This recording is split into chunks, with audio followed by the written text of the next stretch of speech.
Ceci n'est pas un podcast ASMR. Bonjour à toutes et à tous, je suis David Frissino. Et moi, c'est Maxence Pirard. Ensemble, on est scénariste et créateur d'histoires.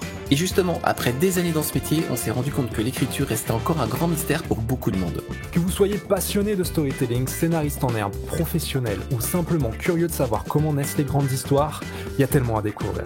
L'écriture, c'est vraiment la base de tout projet, que ce soit pour le cinéma, les séries, les documentaires, les formats courts. Et pourtant, peu de gens connaissent les rouages qui se cachent derrière ces récits. C'est ce qu'on explore avec Séquence, notre podcast qui plonge au cœur de la création d'histoires. Tous les 15 jours, on reçoit des réalisateurs, des scénaristes, des producteurs, des diffuseurs pour décrypter avec eux leur parcours, leur méthodologie, leurs astuces et aussi toute la partie business étonnante de ce métier. Et ce n'est pas juste pour les scénaristes, tout le monde peut y trouver de l'inspiration, que vous soyez auteur, créatif ou simplement fan d'histoires bien racontées. Et si vous aimez ce qu'on fait, une chose à faire, nous soutenir pour nous permettre de produire de nouvelles émissions plus régulièrement. Rendez-vous sur Patreon ou Tipeee via les liens en description. Le podcast est disponible en audio sur Spotify, Deezer, Apple Podcast et en vidéo sur YouTube. Alors abonnez-vous, activez la cloche, mettez-nous 5 étoiles et relayez nos formats courts sur les réseaux sociaux. Merci pour votre soutien et à très bientôt pour un nouvel épisode de Séquence. À très vite. J'ai plus de 20 scénaristes sous contrat. Henri, c'est François. Je te rappelle au sujet de notre scénario. C'est ça qu'on appelle un flashback? Nous sommes au regret de devoir vous annoncer que votre manuscrit n'a pas été retenu par notre comité de lecture. On ne peut plus se payer le luxe d'investir dans des choses aussi superflues qu'un scénario. Tu sais bien que je lis jamais les scénarios. Je vais lui faire une offre qu'il ne pourra pas refuser. Quand il s'agit de faire un film, les rêves ne suffisent pas. Je crée pour vivre.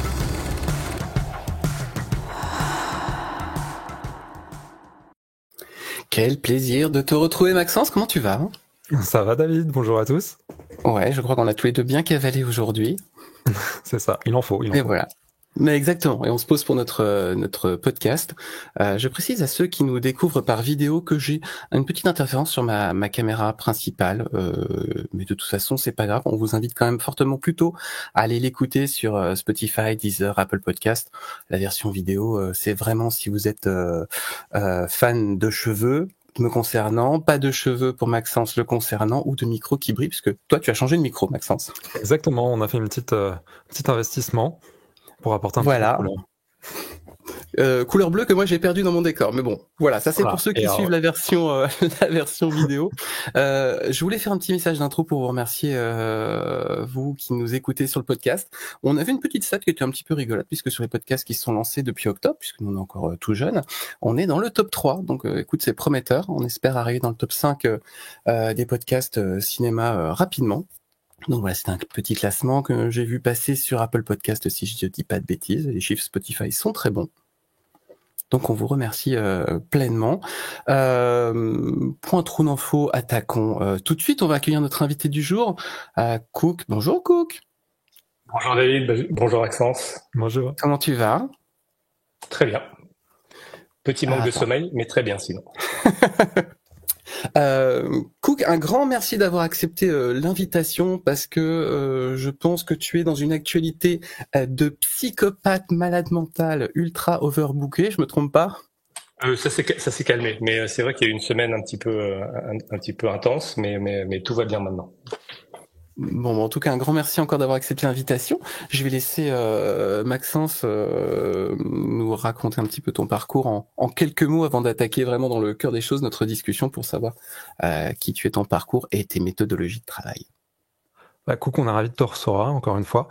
Donc, pour décrire un petit peu aux gens qui ne te connaissent pas, tu es un grand scénariste notamment, qui travaille beaucoup sur tout ce qui est série télé, si je me trompe pas. Donc, tu as commencé à écrire sur des séries telles que beaucoup de trucs policiers quand même, RIS, Police Scientifique, Les Bleus, mais aussi de la comédie comme Fais pas ci, fais pas ça. Et aujourd'hui, on te retrouve plus en tant que créateur justement, donc de séries qu'on a pu voir passer sur Netflix comme Marianne ou Parallèle sur Disney+, ou sur Apple TV justement avec Les Gouttes de Dieu. Et on peut dire qu'aujourd'hui, y a eu une belle avancée dans ta carrière, puisque tu as été embauché par le grand américain HBO. Donc félicitations, ça fait quoi justement d'en arriver là ? C'est évidemment une grande fierté, mais ça n'est que le début, ou la fin, je ne sais pas encore. Mais voilà, j'ai été autorisé à escalader l'Everest. Et donc là, je suis au camp de base, hein, donc on peut pas. Voilà, c'est tout ce que je peux dire pour l'instant. On en reparlera dans quelques temps, dans quelques années, et on verra où j'en suis. Mais c'est totalement excitant. Justement, l'écriture, elle arrive comment, toi, dans ton parcours? Elle arrive. Alors moi, j'ai mon parcours au départ. J'ai fait une école de commerce, j'ai fait du marketing, de la vente, des choses comme ça. Et l'écriture, elle arrive à un moment donné où je fais une crise de milieu de vie où j'ai grimpé l'échelle et je me suis rendu compte que je m'étais trompé de mur. Et donc c'est à l'âge de 35 ans que j'ai décidé de tirer un trait sur ma vie corporate. Oui, carrément. Et donc de recommencer à zéro. Donc je fais une formation au CEA, une formation courte de 3-4 mois, et c'est là que tout commence en fait. Aujourd'hui, on te voit beaucoup faire de la série. Est-ce que ça a été une volonté d'aller particulièrement vers de la série, ou ça a été plus au fur et à mesure des choses, les opportunités? Mais au départ, ma stratégie, parce que je pensais en avoir une, c'était de rentrer dans la série pour faire du cinéma. Alors, je sais pas pourquoi je m'étais mis ça en tête, mais une fois que je suis rentré dans le monde de la série, que j'ai compris qu'en fait on pouvait raconter des histoires au long cours, je ne suis jamais retourné en fait. J'ai su que la série, j'allais y rester. Alors, c'est intéressant, je reviens sur ce que tu disais sur le plan d'attaque. Et c'était quoi ce plan d'attaque à 35 ans après le CEA? C'était quoi Raconte-nous. C'est intéressant pour nos auditeurs parce qu'on est souvent, enfin c'est le cas pour beaucoup, on se fait ce fameux plan d'attaque. Donc j'aimerais connaître le tien, ouais. Le plan d'attaque, c'était juste avant tout changement de vie que vous trouvez toujours dans les magazines au mois de juin à un moment donné, changer de vie. Et donc voilà, j'avais fait un peu le tour de ce que j'avais à faire. J'avais l'impression d'être toujours dans la même essoreuse en fait. Et donc j'ai fait un petit peu le tour de ce que j'avais envie de faire. Je suis passé par beaucoup de phases, hein, donc et au final, je me suis dit que j'avais lu un scénario quelques années plus tôt par hasard. Et ça m'est revenu en tête, et c'est là que je me suis dit pourquoi pas le scénario. J'adore les séries, j'adore le cinéma. Donc c'est là que j'ai commencé. Alors le plan, c'est simplement comme tout le monde, c'est de se dire, je me donne 1 ou 2 ans pour voir ce que ça donne. Et si au bout de 2 ans il n'y a aucun résultat, je reviens à mon ancienne vie. Mais bon, heureusement, je n'ai pas eu à revenir dans mon ancienne vie. Et aujourd'hui, c'est inimaginable. Donc voilà, c'était ça mon plan. C'était un plan très basique, hein, donc il y avait pas de c'était pas un plan très détaillé ni particulièrement brillant. C'était juste voilà, je vais essayer, je vais faire une formation courte parce que je ne pouvais pas me permettre de faire une formation longue à la FEMIS par exemple, mais de toute façon je crois que j'étais trop vieux pour la FEMIS. Et donc voilà, j'ai une formation courte et voir dans les mois qui viennent comment est-ce que je m'en sors, est-ce que j'arrive à surnager ou pas. Elles arrivent comment les premières opportunités justement après cette formation? Je précise parce qu'on a eu des invités qui, eux, ont galéré pendant 10 ou 15 ans. Donc, je pense que même nos anciens invités seront très contents d'écouter comment tu as réussi, effectivement, et qu'est-ce qui s'est présenté sur ton chemin. Bon, mais en fait, j'ai eu beaucoup de chance puisque pendant ma formation au CEA, j'avais un de mes professeurs, Martin Brossolet, qui, en même temps, venait en fait de décrocher un développement d'une série Access prime time judiciaire sur France 2, et donc c'était juste le moment où il commençait à constituer son équipe, et donc il m'a fait passer des tests à l'issue de ma formation, et ces tests donc je les ai réussis et j'ai commencé à écrire immédiatement après être sorti de CEA, donc une chance folle. Je pense que effectivement il n'y aurait pas eu Martin à ce moment-là, j'aurais sans doute galéré comme beaucoup de gens, hein. C'est vrai que le chemin est long au départ, il peut se passer alors plusieurs années, effectivement, comme tu le disais. Martin, que j'avais croisé, je crois, chez Alain Capoff, il me semble, à l'époque où j'y travaillais. Donc on lui fait un petit coup, il sera le bienvenu dans le podcast s'il a envie. Quand tu commences sur cette première expérience, est-ce que vous partagez, est-ce que vous coécrivez avec Martin ou avec d'autres scénaristes, ou tu as vraiment la responsabilité d'un seul épisode de A à Z? Alors en fait, c'était une blitzkrieg. Il fallait aller vite, il fallait sortir des épisodes rapidement. Et Martin m'a fait confiance dès le départ, et donc ce qui fait que c'était des épisodes de 26 minutes. Et je les ai écrits seul, et j'en ai écrit plusieurs. Je crois que sur 2-3 mois, j'ai dû en écrire 8. de la V1 à la VDEF. Donc je me suis dit c'est formidable ce métier, ça va, c'est facile, ça va vite. Et évidemment par la suite le métier m'a montré que c'était autrement plus difficile. Donc oui, j'ai eu la chance. Je me suis dit immédiatement, oh, c'est incroyable. Il y avait très peu de notes de la part du diffuseur, qui était France 2 à l'époque. Donc je me suis dit, bah c'est parfait, j'adore ce métier. Et en fait, bon, évidemment, j'ai été confronté à la réalité un peu plus tard. Pour toi, l'inspiration, ça devient comment, de façon générale? C'est-à-dire que tu suis et tu t'adaptes à des commandes, ou alors t'aurais... Maintenant, je pense que c'est différent puisque t'es à la création de tes propres séries, mais comment tu trouves l'inspiration par rapport à avant, justement, où tu t'adaptais sur tes projets déjà? Ça n'a jamais été vraiment difficile pour moi de m'adapter. Moi, je peux m'enthousiasmer sur une idée qui n'est pas la mienne, mais très facilement. À partir du moment où je vois un angle qui m'intéresse, qui est excitant, je me jette dessus et je la développe. Je développe l'idée jusqu'au bout. Donc ça, c'est plutôt une chance. Mais moi, je pense qu'en général, les scénaristes, c'est pas tellement un déficit d'imagination qu'on a. Hein. C'est l'environnement ensuite qui devient plus difficile. Mais l'image que j'ai, parfois, c'est comme souvent les non-scénaristes disent mais d'où est-ce que vous viennent vos idées? C'est pas comme si c'était un travail intense sur l'imagination. Pour moi, à mon sens, on est un peu et considération politique mise à part, on est un peu comme des princes saoudiens assis sur un puits de pétrole, de l'or noir brut. Donc ça, c'est la chance. Mais ensuite, il faut le raffiner, ce pétrole, il faut le travailler. Et ensuite, il faut l'acheminer à bon port. Donc c'est là qu'est la difficulté. Mais l'imagination, le champ imaginaire, je pense que personne ne se lance en tant que scénariste s'il n'a pas d'imagination. Donc ça, c'est la chose commune qu'on a tous. Ce qui veut dire déjà que quand tu étais simple spectateur, ton imagination déjà travaillait à plein pot. T'étais pas juste un simple spectateur d'épisodes de séries télé.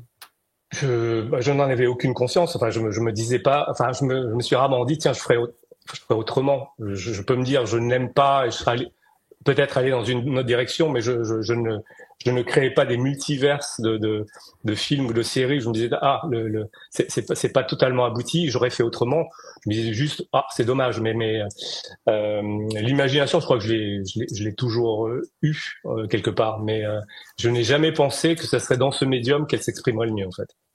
Et aujourd'hui, du coup, comment tu distingues une bonne idée d'une mauvaise idée? Donc, quand tu parlais, par exemple, il y a un bon angle sur lequel où tu peux t'investir et celui où, justement, c'est plus compliqué.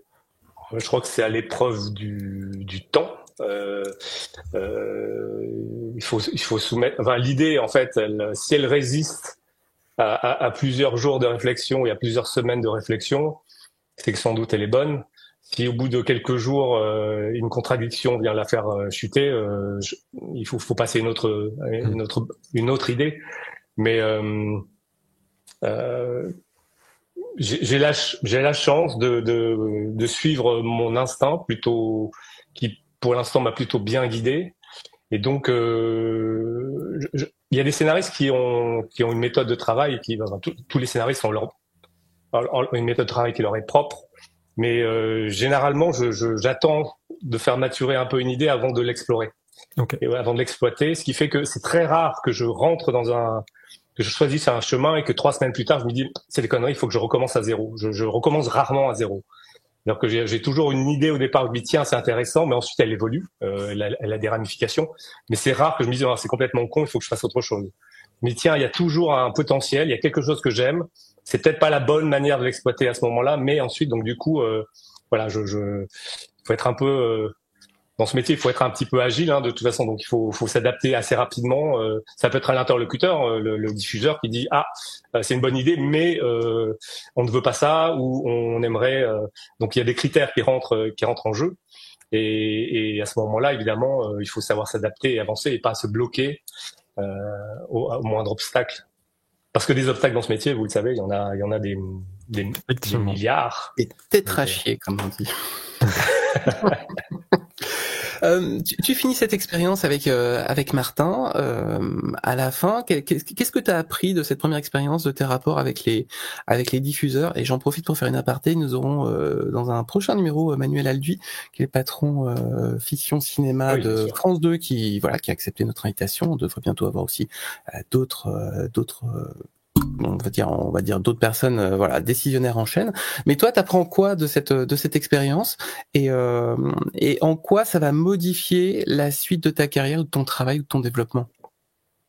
C'est pas cette première expérience qui me donne une idée de ce que c'est que les rapports avec les diffuseurs. Je crois que à ce moment-là, donc comme je vous l'ai dit, très peu de retours diffuseurs parce qu'il fallait aller vite.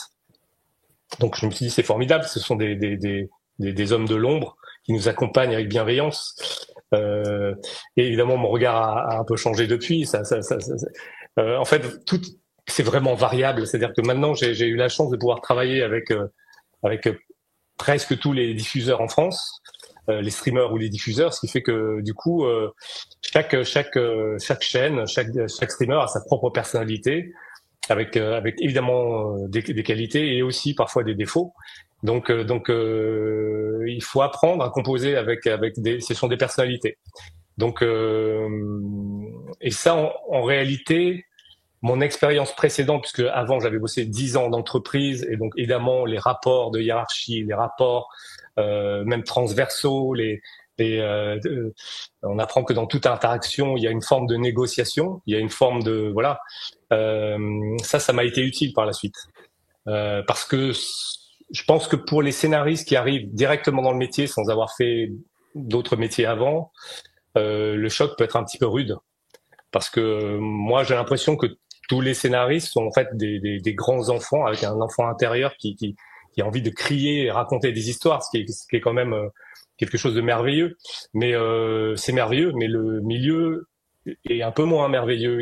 Moi je pense vraiment que c'est un métier qui est en même temps merveilleux et impitoyable. Donc ce qui est vraiment pas un mélange qui est tout à fait sain, parce que les scénaristes qui sont quand même le premier maillon de la chaîne est souvent considéré comme le dernier maillon de la chaîne, doivent vraiment faire face à des... Oui, il y a des obstacles, il y a des conflits, il y a des confrontations qui sont permanentes. Entendre non, enfin voilà, moi je pense que j'ai dû créer au début 10 projets personnels. Aucun n'a été, enfin ils ont été optionnés et aucun n'est arrivé jusqu'au bout. Donc le mot non est un mot qui devient, voilà, il faut l'accepter, ça. Donc c'est un métier qui est, je pense, évidemment on est tous épris de liberté, mais la liberté a aussi un coût. Et c'est ce coût-là qui fait qu'on n'a aucune sécurité, ni de l'emploi, ni de rien d'ailleurs. On n'est même pas intermittent, donc vraiment c'est un peu la misère de ce côté-là. Donc oui, c'est un métier très difficile. Alors c'était même pas la question de départ, j'imagine, mais je suis arrivé à c'est un métier difficile. Mais c'est une très bonne conclusion à ma question initiale. D'accord. Tu parlais à l'instant de méthodologie propre. Pour toi, elle se résume comment, cette méthodologie? Est-ce que tu as gardé un petit peu ce qu'on t'a appris à la CEA, ou alors c'est devenu quelque chose de complètement différent? Oh, la méthodologie. Ah, mais je crois que, comme tout le monde, on a fait des formations, on a vu Truby, on a lu d'autres gens dans le milieu. Donc, moi, j'ai lu beaucoup de livres, vraiment, principalement américains, parce que ce sont eux qui créent la littérature sur le domaine. Donc, j'ai lu beaucoup de choses. On m'a appris une méthodologie. On m'a dit, je sais pas, dans le premier mois, il faut que tes scènes soient logiques et surprenantes, par exemple. Ben, je pense que ça s'appelle une vérité immuable. Bon, 18 ans après, je me dis, ok, logique et surprenant. Si ma scène ne l'est pas, c'est sans doute une mauvaise scène. Donc c'est quelque chose. Voilà, il y a des petites pépites de vérité ici et là. Et ensuite, la façon d'aborder, ça dépend. Il y a des scénaristes qui disent, ok, moi j'ai une thématique qui est hyper puissante que je veux exprimer dans ma série, et ils bâtissent leur série sur cette thématique. Moi, j'ai plutôt fait le contraire, qui peut-être, c'est peut-être sans doute pas la bonne méthode d'ailleurs, c'est que j'écris quelque chose et ensuite je réalise quelle est la thématique de ma série. Donc tout est possible, de la même manière qu'il y a des scénaristes qui travaillent comme Hemingway et qui, voilà, c'est du 8h, 19h non-stop c'est se poser devant son ordinateur et ça devient un acte de. Moi, j'ai des horaires un peu plus libres. J'ai la chance d'avoir des horaires un peu plus libres, donc je travaille vraiment d'une autre manière. Et mais la méthodologie en soi, au départ, tout est un peu laborieux, hein, c'est normal, comme quand on commence n'importe quelle activité.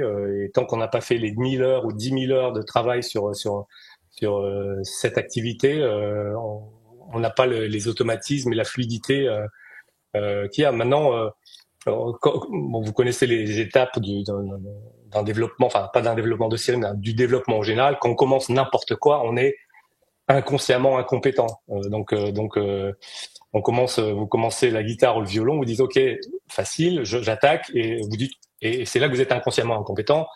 On essaye la première fois le violon, et évidemment c'est une horreur, ou la guitare, on essaye de faire un barré et c'est mort. Et donc là, on est consciemment incompétent, donc on sait qu'on est nul, on travaille, et à force de travailler, on devient, on s'applique et on devient consciemment compétent.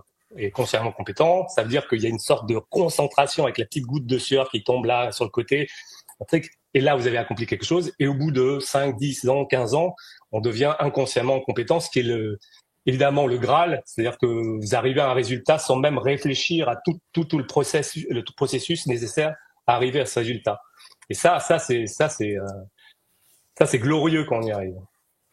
Et justement, sur les différentes séries sur lesquelles tu as travaillé après cette première expérience, est-ce que tu peux nous dire ce que tu as appris dessus et quel était l'état du projet aussi avant que tu arrives dessus?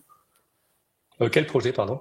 Eh ben écoute, je pensais peut-être RIS, les Bleus, ou fais pas ci, fais pas ça. Tu vois, en fait, qu'est-ce que tu as appris de spécifique sur chacun de ces projets qui a suivi? Alors, j'ai appris qu'il ne faut jamais mépriser un projet quel qu'il soit. Ce qui est évident, mais c'est ce que, comme j'étais à la tête co-directeur du CEA, de la FEMIS pendant 2 ans, et qu'on a eu des élèves pendant 2 ans, vraiment ce qu'ils apprennent, c'est qu'il y a, au départ, il n'y a pas de mauvaise série et on peut apprendre de toutes les séries qui existent. Donc toutes ces séries-là m'ont appris à vraiment. Mais à chaque fois, c'est on peaufine certaines qualités qu'on a. On découvre aussi les défauts que l'on a dans l'écriture. Moi, je savais que, par exemple, j'avais l'impression que j'étais un bon dialoguiste, que j'avais une facilité pour les dialogues. Mais évidemment, les dialogues, ça suffit pas dans n'importe quelle série. Moi, en fait, le Graal, je pense que pour tout scénariste, il faut savoir être compétent en drama, ce qui est un exercice extrêmement difficile. C'est-à-dire que le drama, j'en ai eu toujours très peur, parce que le drama, il s'appuie pas du tout sur des plot points, c'est du character driven, donc c'est du Mad Men, c'est des personnages c'est leur moteur interne qui les fait bouger, c'est pas des événements extérieurs qui les traînent d'un point à un autre. Et ça, je pense que c'est un exercice qui est périlleux, qui est difficile, mais qui doit être l'objectif de tout scénariste qui débute, et même de scénariste confirmé, parce que le drama, c'est l'essence, c'est une couleur primaire dans notre métier. Donc voilà, c'est avec des petites expériences au fur et à mesure qu'on accumule cette expérience, qu'on se rend compte de ses déficiences, qu'on essaye de pallier ces déficiences, ce qui n'est pas toujours facile, et puis qu'on essaie de consolider aussi ses forces.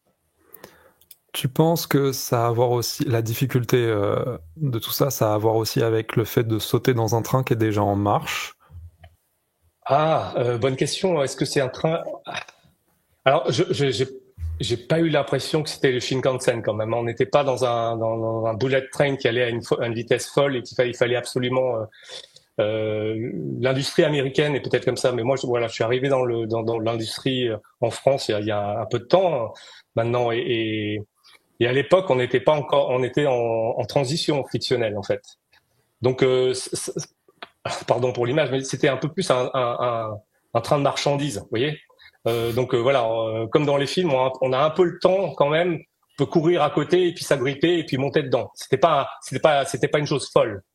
Et encore aujourd'hui, je trouve que il y a de la place pour il n'y a pas de restriction, il n'y a pas de barrière en fait. On peut être avocat, boulanger, écrivain, professeur des écoles et décider de devenir scénariste. Il y a aucune restriction à ça. Donc c'est relativement ouvert, c'est-à-dire qu'il n'y a pas de barrière d'entrée rédhibitoire. Ensuite, voilà, il faut prendre les bonnes décisions, il faut se former correctement, il faut arriver à rentrer, se greffer sur un projet existant. Donc tout ça est très difficile. J'en suis totalement conscient. Mais c'est faisable. C'est faisable. Moi, alors, je vais sauter un peu du coq à l'âne, mais il y a quelque chose que je constate quand même depuis quelques années. Et puis avec Maxence, on a été confronté à ça il y a pas longtemps sur une série qui est en développement chez un grand producteur et qu'on a créé. C'est qu'on nous demande aujourd'hui en tant que scénariste de venir avec un casting.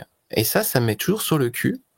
Où grosso modo le projet ne se suffit pas, il faut qu'il soit porté par une tête d'affiche et j'aimerais bien avoir ton point de vue là-dessus parce que t'es passé par des séries notamment je pensais à Parallèle où il y a pas forcément, tu vois, t'as pas un Pierre Ninet qui joue dedans, donc c'est quoi ta vision de ce point que moi je trouve en tout cas perso est en train d'arriver plein pot? Moi, je trouve ça assez détestable, évidemment. Alors, déjà que c'est difficile de vendre un projet. Ensuite, s'il faut trouver des comédiens qui ont 700 000 followers sur Insta, ce qui est un petit peu la tendance actuelle, il faut trouver des gens qui ont déjà un réservoir de fans potentiels. Moi, je trouve ça évidemment dommageable, mais je pense que l'industrie française fait comme toujours, c'est-à-dire qu'on a quelques années de retard sur les Américains, mais on prend exactement le même chemin que les Américains.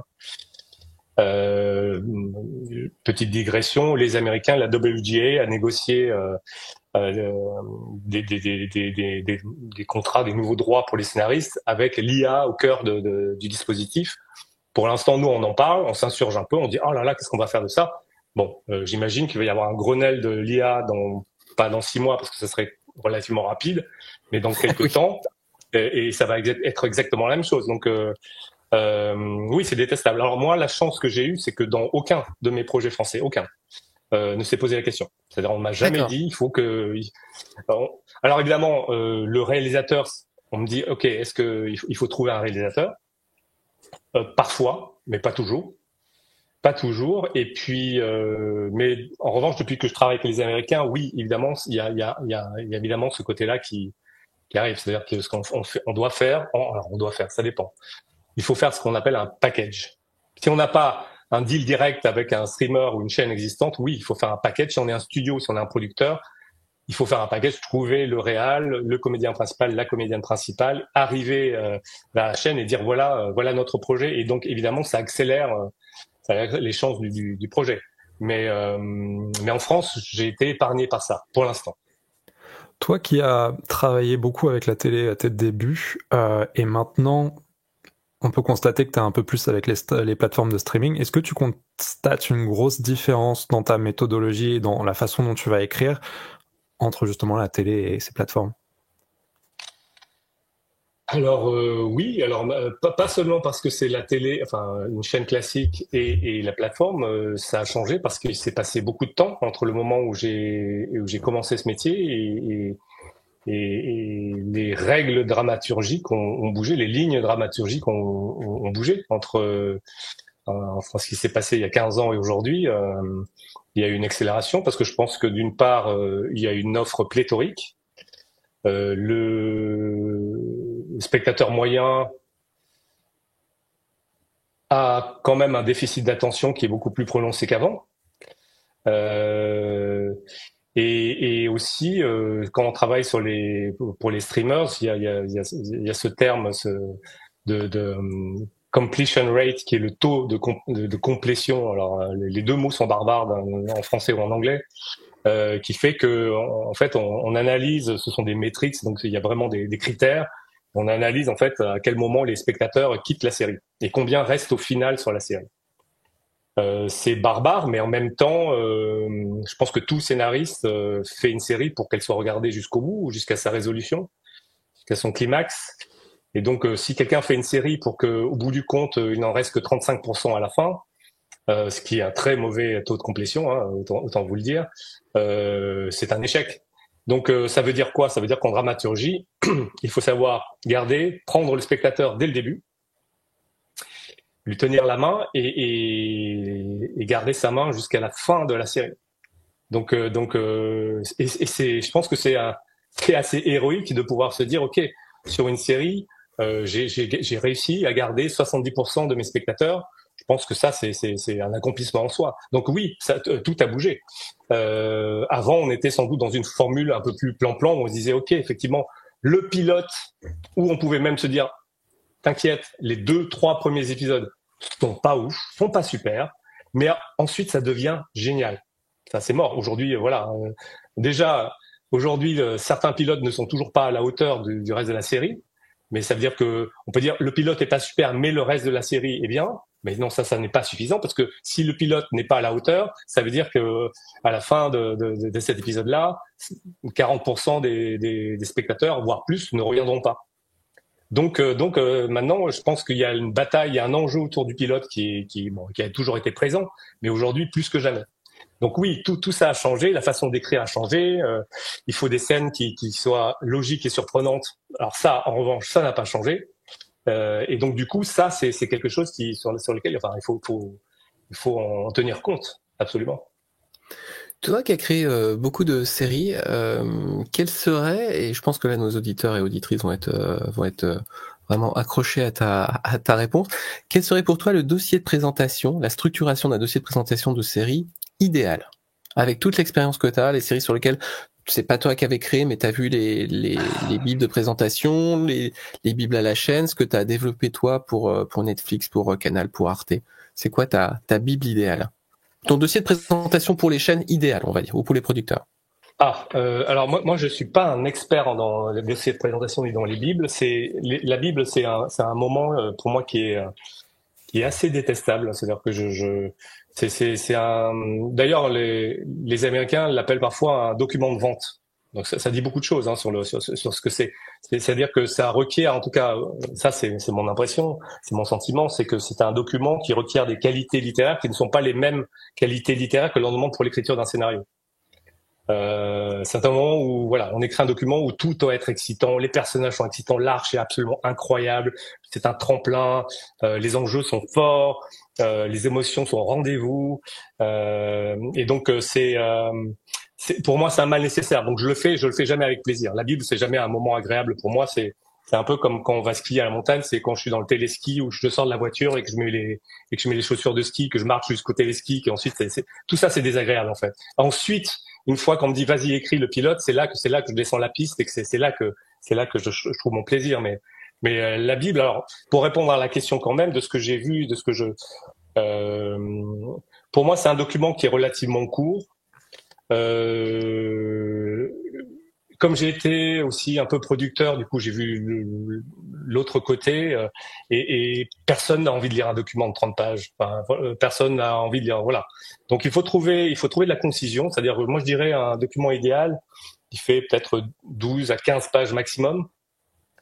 Évidemment, il y a un pitch court voilà, parce que si on est incapable de résumer sa série de manière courte, c'est que sans doute voilà, il y a trop de choses qui se mélangent. Il y a trop d'enjeux on n'a peut-être pas encore réussi à démêler ce qui est essentiel de ce qui ne l'est pas. Évidemment, il faut une note d'intention. Alors la note d'intention, ce qui avant, en fait, il y a 10-15 ans, je me disais mais qu'est-ce que c'est que pourquoi cette note d'intention? Évidemment, elle est importante et je l'ai compris aussi avec les Américains, c'est-à-dire que eux, ils réagissent ils ont envie de voir une thématique être approprié par un auteur et que l'auteur explique pourquoi ça lui tient à cœur. Ils veulent mettre un peu d'organique sur quelque chose qui ne l'est pas forcément. Donc ils veulent savoir en quoi l'auteur, voilà, qu'est-ce qui touche l'auteur en abordant cette mécanique. Et là, ça j'entends totalement parce que l'expérience personnelle évidemment est essentielle. Donc oui, il y a une note d'intention forcément. Il y a description de personnages. Mais là, encore une fois, je n'aime pas écrire des descriptions de personnages qui font une page par personnage, parce qu'en réalité, c'est très théorique tout ça. C'est très théorique. Donc, on peut mettre des lignes directrices, Donc moi, une demi-page, je crois que ça me suffit pour un personnage. Ensuite, on découvrira qui est vraiment le personnage.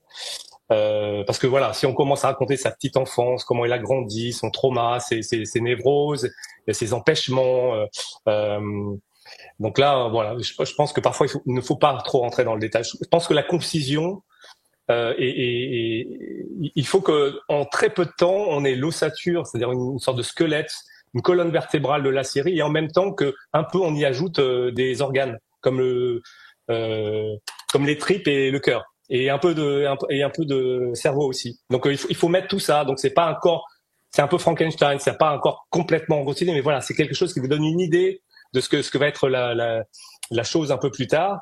Évidemment, il faut avoir une idée de ce que les pilotes, donc être capable donc dans un pilote en 2 pages, expliquer ce que 2-3 pages, voilà, un synopsis du pilote, et ensuite évidemment une arche de saison avec peut-être une demi-page par épisode. Et ce qui est assez récent, c'est sans doute demander quel est le moteur narratif.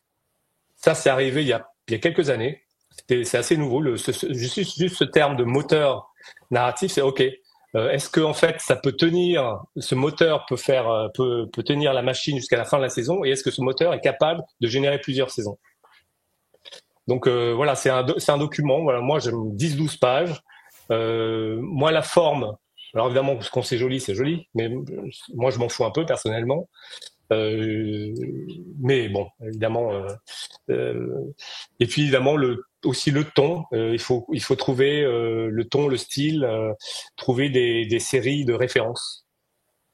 Parce que parfois, il y a des interlocuteurs qui peut-être par déficit d'imagination ont besoin de dire OK, c'est Grey's Anatomy meets je ne sais quoi, donc du coup ils ont besoin de dire OK, je vois un peu mieux, donc du coup ça peut peut-être les aider dans leur processus décisionnel, mais donc oui, mais en même temps je dis ça, mais quand on mentionne une série, il y a aussi pas non seulement le sujet, mais il y a aussi la tonalité qui vient, parce que si je vous dis Grey's Anatomy, ça veut dire aussi que il y a quelque chose de voilà, c'est un truc qui mélange le professionnel et le privé, mais avec quelque chose de l'ordre avec des lignes un peu soapy. Donc, ce qui voilà. Alors que si je vous dis Hippocrate, on sera dans des lignes qui sont légèrement différentes. Donc voilà, évidemment, la référence que l'on utilise est importante. T'es l'un des rares scénaristes français à qui on a fait confiance pour faire du genre, alors que c'est pas forcément ce qui se fait beaucoup en France. Je pense à Marianne, qui est très dans l'horreur, ou Parallèle, justement, plus science-fiction. Qu'est-ce qui fait que pour toi, selon toi, en fait, on t'a fait confiance pour apporter ces projets-là? Ouh, bonne question. Qu'est-ce qui a fait? Il est très en forme, Maxence. Je me booste un peu là parce que tes dernières questions, j'étais là genre, c'est une trop bonne question en fait. On va se compenser tous les deux, c'est très bien. Alors avant la confiance, il y a la persistance, c'est-à-dire que alors moi j'ai grandi dans mon adolescence, c'était les années 80, donc c'était une époque bénie pour les adolescents à l'époque, puisque entre Zemeckis, Spielberg, Lucas et les autres, Joe Dante et j'en passe. C'était un peu comme si tout l'entertainment était dirigé vers les adolescents. Enfin, c'est comme ça que je l'ai vécu à l'époque. C'est que je me suis dit, ok, en fait, il y a quelque chose de magique. Et donc c'est là qu'en fait le genre m'a contaminé et imprégné, et je n'ai pas su m'en dépêtrer. C'est que je savais que j'adorais ça, le fantastique, la science-fiction, l'horreur, la fantasy, tout ça, c'était ancré. Et j'avais vraiment envie de raconter ces histoires, mais je me suis évidemment très vite rendu compte, après avoir écrit des concepts de séries fantastiques, en fait, que ça n'intéressait absolument personne.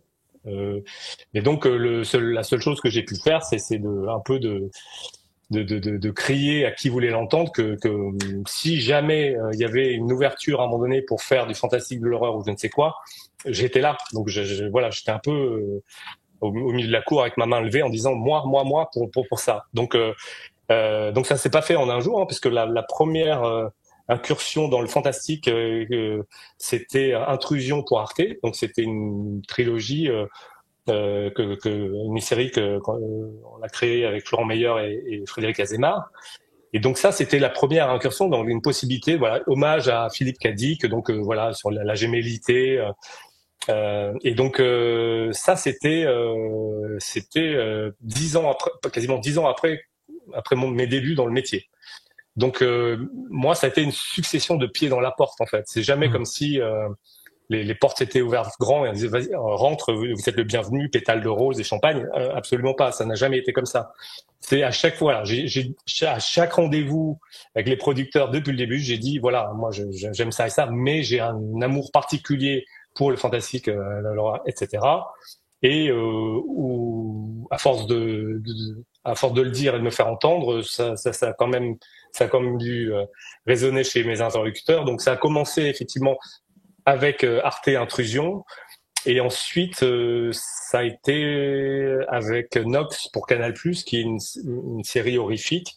Et donc là, c'était vraiment mes débuts. Donc c'est une série qui est loin d'être parfaite. J'ai raté quelques trucs, ça c'est sûr, mais j'ai eu la chance de pouvoir m'exprimer. Et voilà, j'ai écrit ma première scène un peu horrifique, et ça a été un vrai plaisir. C'est-à-dire que j'ai fait du hors-piste. Je me suis dit ok, c'est ça le hors-piste, mais c'est absolument dingue, c'est absolument fou.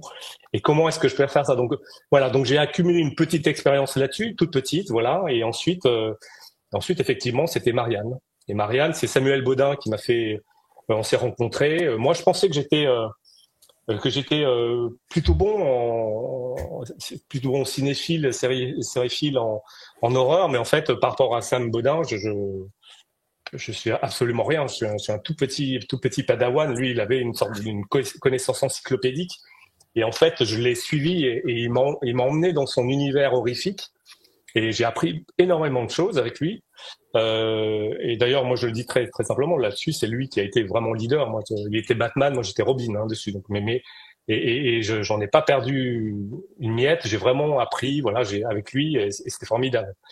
Donc à partir de là, c'était plus simple parce que déjà j'avais ces petites expériences. Donc j'ai cumulé ces petits cailloux là, et puis au bout d'un moment, voilà. Et puis aussi à ce moment-là, j'avais noué déjà une relation avec Raphaël Rocher, qui était un des seuls producteurs sur la place de Paris. D'Empreinte Digitale, qu'on salue, que j'espère aussi qu'on recevra. On s'est croisé plusieurs fois. Absolument. Et donc d'Empreinte Digitale, qui lui était un des rares à dire voilà, moi je veux faire du genre, je veux essayer. C'était le seul à vouloir dire je veux prendre des risques en fait. Et donc un jour il m'a dit la même chose, il m'a dit est-ce que tu as un projet? Je dis bah oui, j'ai un projet de fantastique teen, un peu Spielbergien, un peu, je précise, un peu Spielbergien, avec des adolescents, des mondes parallèles.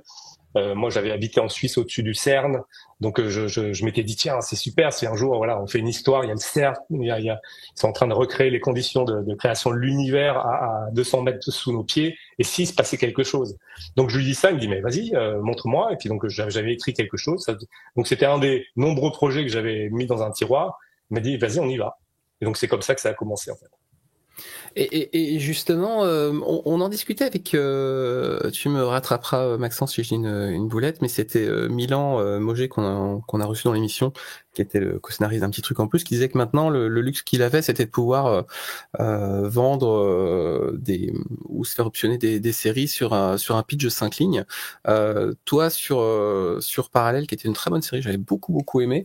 Quand tu expliques à Raphaël, voilà un petit peu l'idée globale. Il te demande 3-4 pages, j'imagine, peut-être pour poser ça sur le papier. Mais comment ça s'enrichit la relation avec ton producteur à ce moment-là? Alors déjà, j'avais déjà écrit un document, puisque je l'avais écrit ce document, mais c'était pour en faire une série Netflix. Sauf que ça n'avait pas du tout intéressé Netflix à l'époque, parce qu'ils avaient dit, Oui, en fait, pour la petite anecdote, donc à l'époque c'était Damien Couvreur chez Netflix. Il me dit est-ce que tu as quelque chose? Je dis oui, j'ai un truc fantastique, j'ai une idée. Mais il me dit écris quelques lignes. Et donc j'écris quelques pages et je commence à mettre une petite phrase d'Einstein au début. Pour dire que voilà le temps et l'espace, tout ça, tout se mélange et se confond. Bon, donc un petit truc comme ça, et puis j'envoie le document, et puis juste après, Damien me dit mais Netflix regarde une série qui s'appelle Dark. Donc je dis ok, donc, j'allume Dark et en fait il y a une phrase qui s'affiche, c'est la phrase d'Einstein que j'avais mise dans mon et j'ai regardé la suite évidemment, mais je me suis dit ok. Et c'est ça on est mort. d'accord que ça nous fait tous chier quand on tombe exactement sur le même cas de figure. Tu dis putain c'est génial, tu l'envoies et quelqu'un te dit bah oui mais regarde ça et là ça te tue. Non oui bien sûr.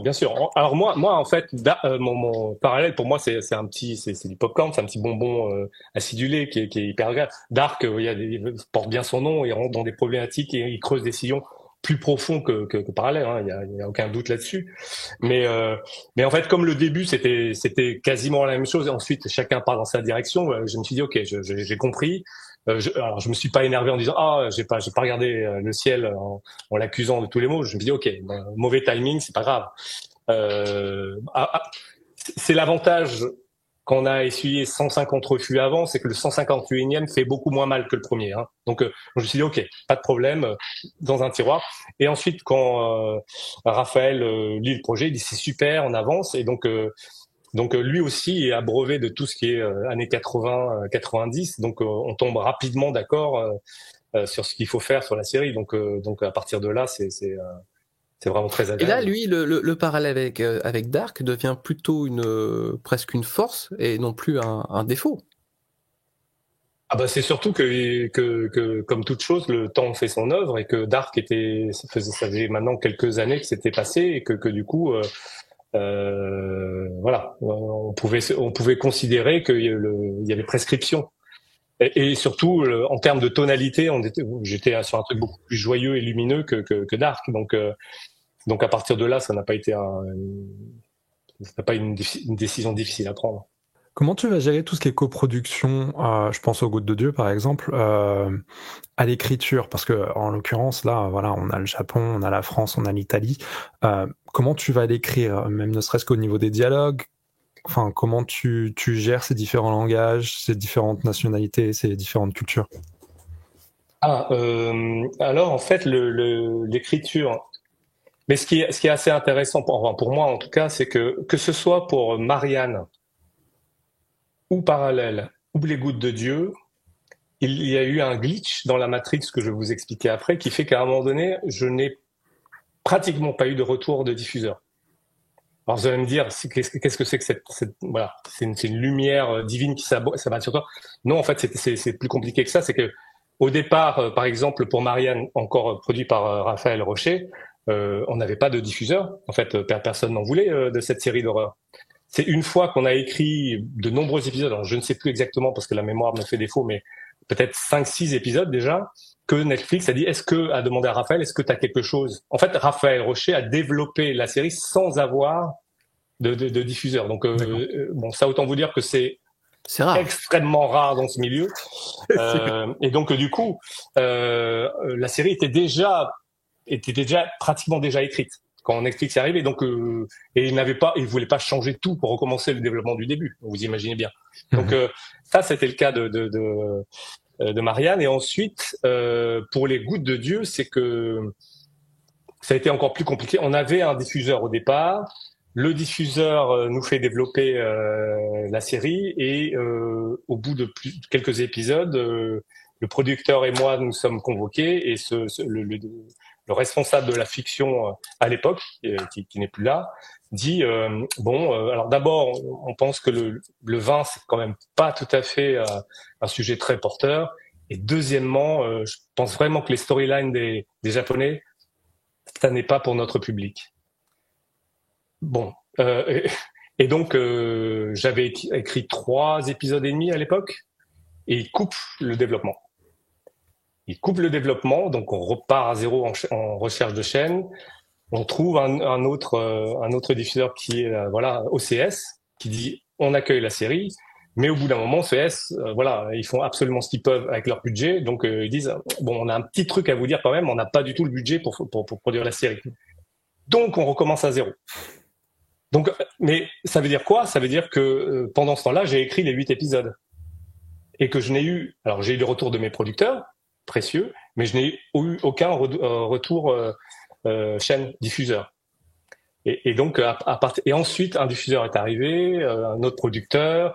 Donc il y a eu France 2, ensuite il y a eu Apple TV+, il y a eu Legendary TV. Donc ils ont lu les textes, ils m'ont fait des retours, mais tout était écrit. Donc en fait, c'était très compliqué pour qui que ce soit de dire ok, on recommence tout à zéro, ça me va pas du tout. Donc voilà. Donc ça c'était c'est des moments que moi je chéris parce que c'est ce que j'ai toujours voulu faire, écrire sans avoir ce qui est, évidemment, vous le savez, c'est ce qui est désagréable dans ce métier, c'est que on a 7 ans de nouveau, c'est-à-dire qu'on écrit des trucs et puis t'as la maîtresse ou le maître d'école qui arrive avec son stylo rouge et qui fait j'aime pas voilà. On en a entendu des boulettes des fois. Oui, mais c'est quand même eux qui tiennent le stylo rouge. Donc en fait, le truc c'est que c'est des boulettes, mais c'est des boulettes voilà au stylo rouge, donc voilà, indélébiles. Donc il y a un truc qui fait que évidemment ça peut être extrêmement désagréable, mais de la même manière qu'il est extrêmement agréable d'avoir des notes pertinentes. Bon, et voilà, c'est le revers, voilà, c'est une pièce à deux faces. Hein. Donc voilà, pour répondre à ta question, c'est ça, c'est le fait, j'ai eu une liberté en fait pour écrire ces séries-là. Et je pense que c'était vraiment, c'est un peu comme la comète de Halley, hein, c'est tous les 86 ans, ça m'est arrivé sur 2-3 de mes séries, ça ne m'arrivera plus jamais. J'en ai profité, voilà. Maintenant, il faut que je rentre dans le système normal. Est-ce que tu considères que tu as une grosse capacité d'écriture? Parce que j'imagine que si tu as pu écrire les 8 épisodes dont tu parlais, est-ce que c'est un moment où tu es uniquement focalisé sur la série et là tu dis je n'écris que ça, ou en parallèle tu étais en plus en train d'écrire d'autres choses, de développer d'autres choses? C'est quoi ton volume d'écriture en tant que scénariste sur ce type d'épisode? Disons que évidemment, quand on commence ce métier, il est indispensable d'avoir plusieurs marrons sur le feu, plusieurs ce que vous voulez. On ne peut pas juste miser sur un cheval et se dire ok c'est bon, c'est ce cheval-là qui va me faire vivre l'année. C'est impossible. Donc quand on commence, on se lance sur 2, 3, 4 projets différents et au final peut-être qu'il y en a un qui aboutit et c'est déjà miraculeux. Avec le temps, avec l'expérience, avec le fait que et puis aussi évidemment ce métier, vous le savez, c'est une pyramide comme pour tous les métiers. Et évidemment, quand on atteint le Graal, alors c'est un Graal, oui et non, d'avoir créé sa série, on a passé un cap. Donc évidemment, les producteurs, les diffuseurs ont tendance à nous faire davantage confiance. Pourquoi ? Parce que c'est une tannée, encore une fois, c'est une ascension. Chaque série que l'on crée, de bout en bout, c'est une ascension. Et donc, est-ce que ça dit que tu es un merveilleux scénariste, que tu écris merveilleusement bien? Non. Ça veut dire que tu es capable, avec un sac à dos très lourd, de monter un dénivelé qui est quand même conséquent. Donc, tu as besoin de montrer une certaine résistance. Et ça veut dire aussi que tu as été capable de composer avec différentes personnes dans le métier et de ne pas t'engueuler avec eux et de pas mettre fin au projet. Donc ça dit plusieurs choses en fait. De créer une série, d'aller jusqu'au bout, ça dit plusieurs choses. Et moi, ce que j'ai constaté, c'est que peut-être quand j'avais 10 ans d'expérience, je me disais moi, j'ai besoin d'avoir 2 ou 3 projets en même temps, c'est nécessaire pour moi. Du coup, une semaine je travaille sur un projet et une autre semaine, voilà, c'est la diversité, c'est formidable. Mais aujourd'hui, je n'ai plus du tout le même raisonnement parce que premièrement, je suis plus vieux, j'ai moins d'énergie, j'ai à cœur de préserver mon énergie créatrice pour pas qu'elle parte dans tous les sens, parce que peut-être que j'en ai moins qu'il y a 15 ans, et c'est certain même.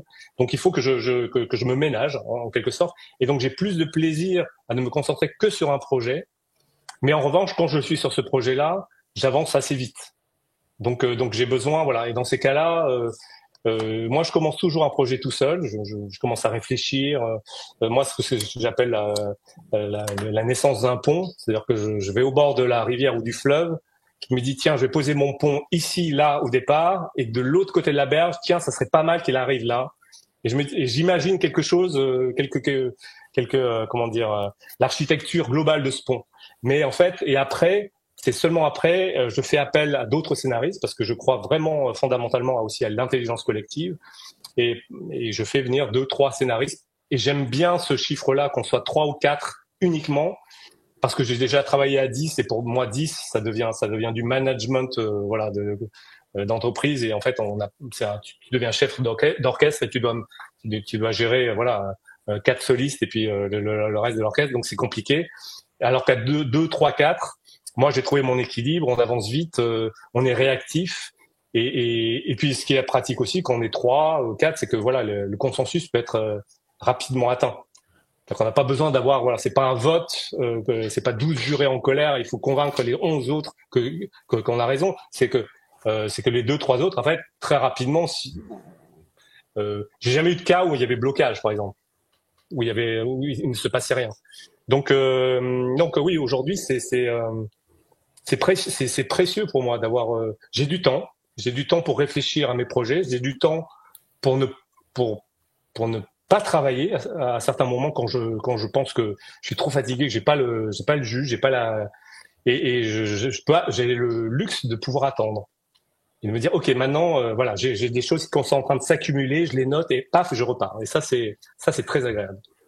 Si je dis pas de bêtises, Les Gouttes de Dieu, ça a été renouvelé pour une saison 2, mais tu vas pas faire partie de l'aventure. Est-ce que ça a été est-ce que c'est dû à l'alcool? Mais t'as vu sur la saison 1. Alors, oui. Alors, mon alcoolisme. Non. Alors, oui. Ça a été une décision, mais alors je pense que je savais qu'on allait me poser la question et je connaissais déjà ma réponse. Moi-même, alors je veux pas dire que je suis atteint des déficits d'attention, mais j'aime les histoires qui ont un début et une fin. C'est un pont. Je suis pas en train de construire un réseau de ponts qui traverse. Pour Les Gouttes de Dieu, typiquement, ou pour parallèle d'ailleurs, hein, je connaissais mon début et je savais la fin.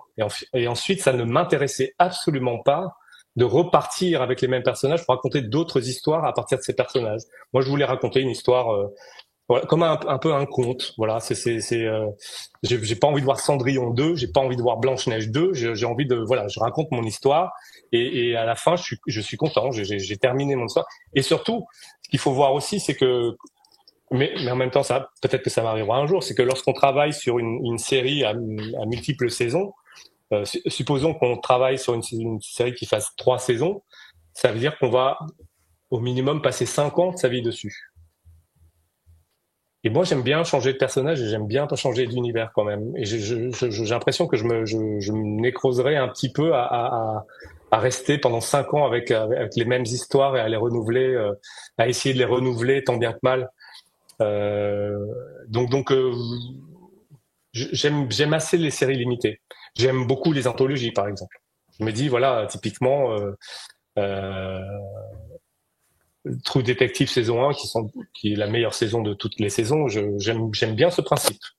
Et je n'exclus pas un jour de pouvoir faire une anthologie fantastique ou quelque chose qui s'en rapproche. Il n'y a pas un petit passement au cœur, justement, de laisser son bébé à une autre équipe? Un petit pincement au cœur, mais en même temps, j'assume parfaitement. Je sais très bien. Voilà, si je pars du principe que je laisse. Alors, c'est plus un bébé. Et il a grandi. Vu ce qu'il y a comme fin dans la série, on va éviter que ça soit un bébé, oui.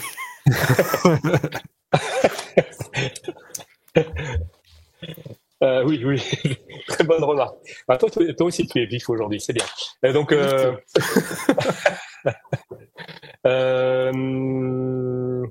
du coup, tu m'as perdu. C'est quelle était la question de départ? Petit pincement au cœur, fait de laisser à une autre. Ah oui, pardon. Petit pincement au cœur. Mais après, ça arrive tout le temps. Je fais confiance aux gens qui ont pris la suite, aux scénaristes qui ont pris la suite pour cette saison. Bon, alors évidemment, si ensuite c'est quelque chose qui explose en vol, évidemment, je serais un peu triste. Mais je sais qu'ils font de leur mieux. Je sais qu'ils ont du talent. Je suis pas particulièrement inquiet. Ça s'est fait sur plein d'autres séries. Et parfois, on se dit, oh mon Dieu, quelle catastrophe. Et en fait, ça se passe très bien. Donc T'as la particularité aussi d'être producteur. Comment tu travailles en entité bicéphale avec ça? Alors, mon activité de producteur, je l'ai commencé il y a 3-4 ans et je vais mettre une pause sur ce parce que c'est pas un métier qui, je pense, c'est pour moi parce que c'est un métier qui est très difficile. Alors moi, dans mon association, dans mon partenariat, le deal était assez simple parce que moi, je ne m'occupais que de ce qui était littéraire uniquement, les textes. Parce que je pense que j'ai aucune légitimité sur le reste. C'est-à-dire que le reste, je ne sais absolument pas quoi faire. Et en plus, tu charges pas, je te coupe, mais pour que ce soit plus clair, mais du coup, tu te chargeais pas forcément de la partie administrative, embauche, CNC, ou relations avec les chaînes, tu faisais quand même un petit peu ou... Si, les relations avec les chaînes, si, bien sûr. Mais c'est, voilà, relations avec les chaînes et relations avec les auteurs. Voilà. Et le texte. Ça, c'est le cœur du dispositif. Après, tout ce qui est à côté, pré-production, production, post-production, tout ça, c'est quelque chose. Et puis producteur, c'est un métier qui est extrêmement difficile. C'est un métier pour lequel j'ai le plus grand respect. Alors, je n'ai pas le plus grand respect pour tous les producteurs. Je parle vraiment du métier. Et je pense, voilà, c'est un métier où on est en permanence entre le marteau et l'enclume. Avec en plus une gestion des égos. Alors ça peut être les égos fragiles des scénaristes, ça peut être les égos moins fragiles d'autres populations de la chaîne de Polygon. Donc ça peut être un réalisateur, évidemment les comédiens et tout ça. Et c'est aussi voilà, c'est la gestion des impondérables. Donc ça c'est quelque chose. Il faut faut être quand même très solide.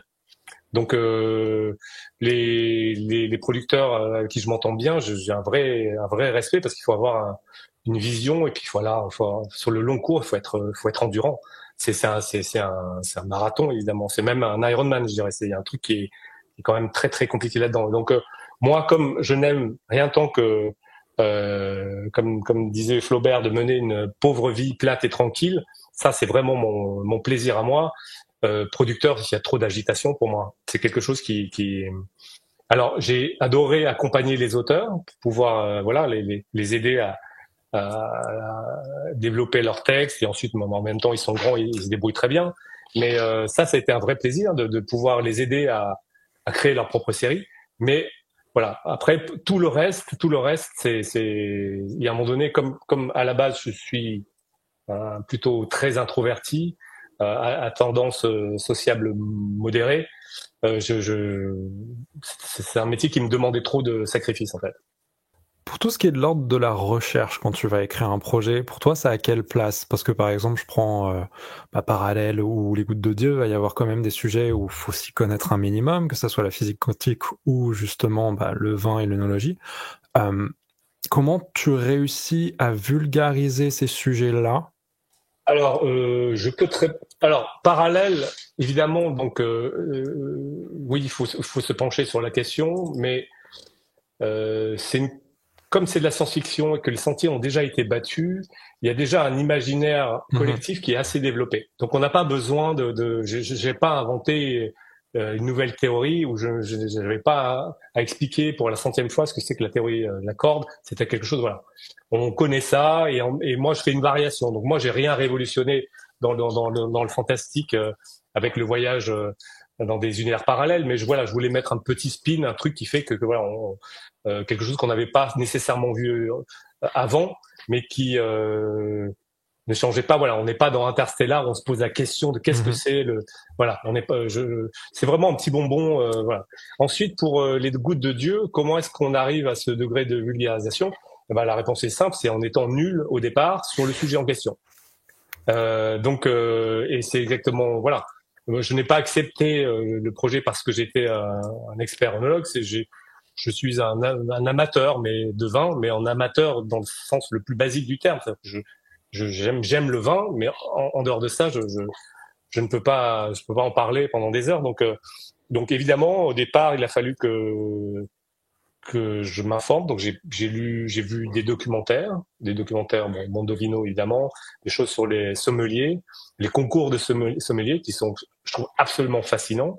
Et puis j'ai lu beaucoup de livres de littérature sur le vin, 3, 4, 5 livres. J'ai lu beaucoup de choses parce que de toute façon, je me suis dit, comme c'est un parcours initiatique de quelqu'un qui n'y connaît rien en vin et qui découvre petit à petit, et il faut que sa progression soit logique et cohérente. Et je pense que si je m'y étais vraiment connu en vin, j'aurais peut-être fait des accélérations qui auraient perdu peut-être des gens. Donc ça m'a vraiment poussé à recommencer du début, avec vraiment des petits Legos et d'avancer.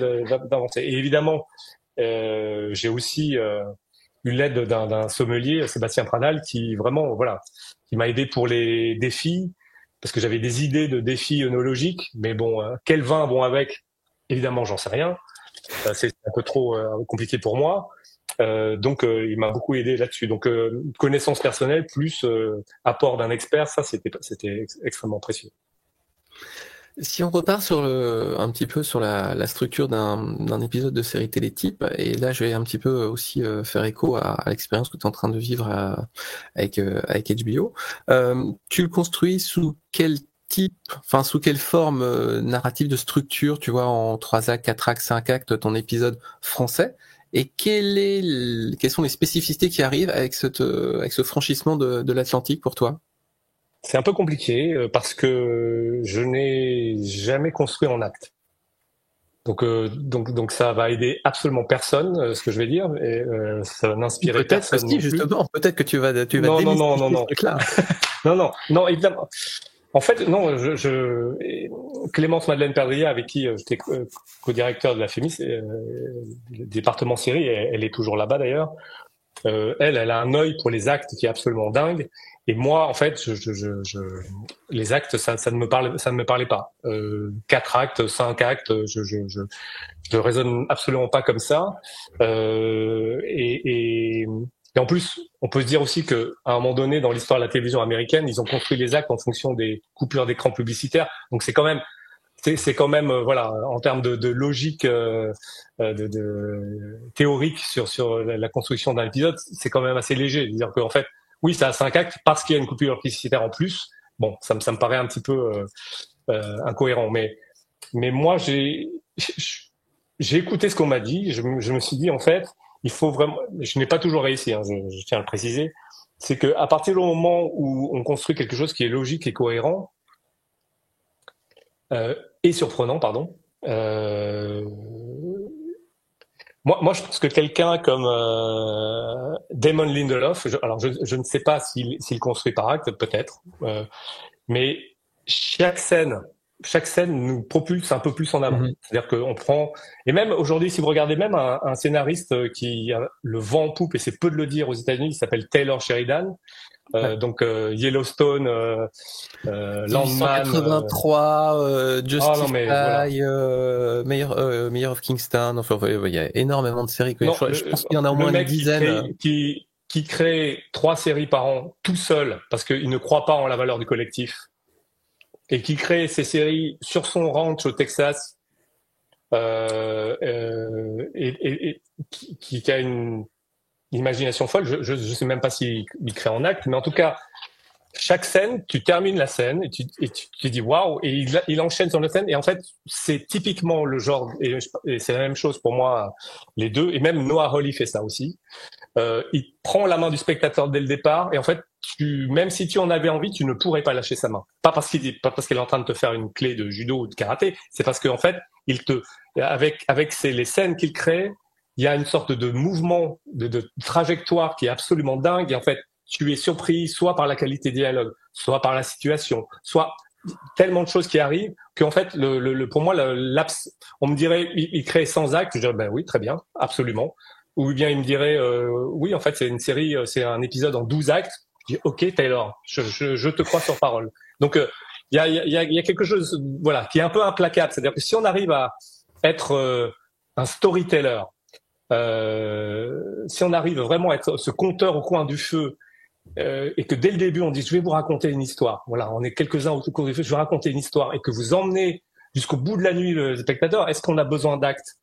Non. Alors évidemment on va dire mais écoute, Cook, Aristote, voilà, oui, ok, bien sûr, j'entends tout ça, mais peut-être aussi, c'est Clémence Madeleine Perdriat qui me le dit, c'est peut-être que je suis arrivé à un stade où j'ai vu tellement de choses, parce qu'évidemment j'ai lu beaucoup de scénarios en actes, j'ai vu beaucoup de séries construites en actes, et peut-être que inconsciemment j'ai absorbé les codes et que j'ai compris à peu près comment ça fonctionnait. C'est possible.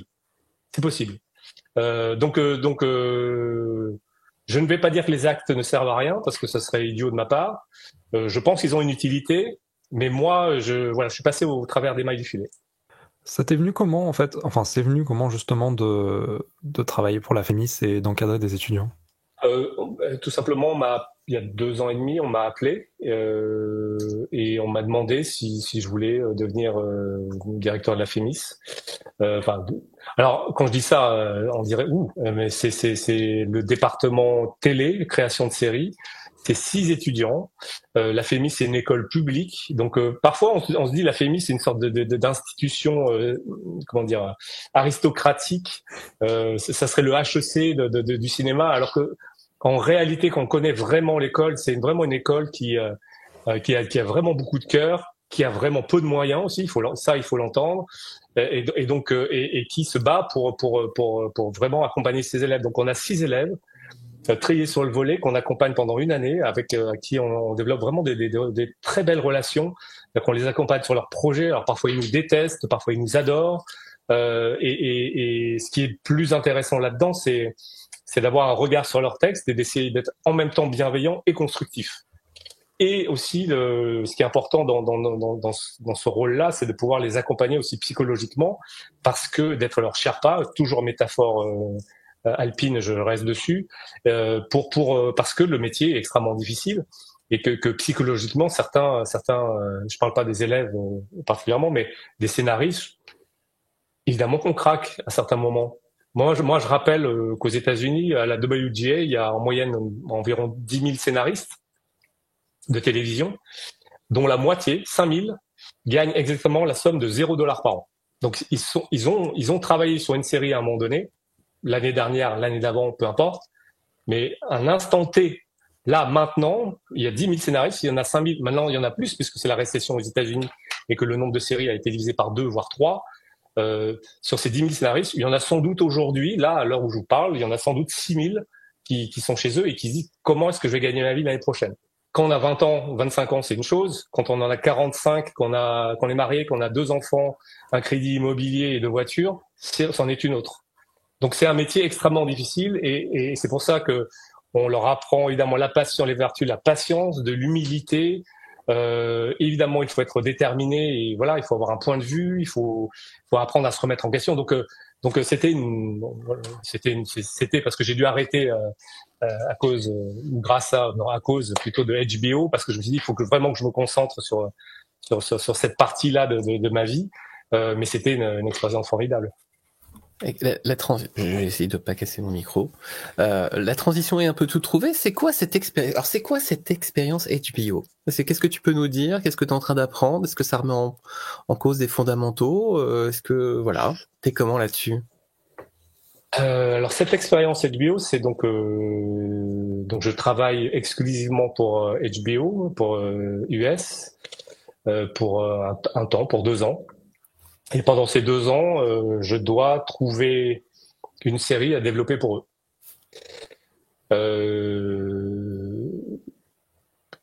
Ce que ça m'apprend, c'est que d'un coup, je rentre de